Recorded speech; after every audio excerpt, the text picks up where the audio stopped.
அசையாது.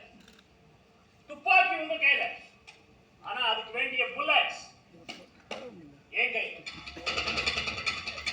இல்ல. உன்னை நான் விட போறது இல்ல. இப்போ நான் போலீஸ்க்கு போன் பண்றேன். நம்ம அவரை தடுக்காத. அவன் தாராளமா போலீஸ்க்கு போன் பண்ணட்டும். ஹலோ ஹலோ ஹலோ எஸ்எஸ், நம்ம ஊர்ல டெலிபோன் டிபார்ட்மெண்ட் ஒழுங்கா வேலை செஞ்சாலே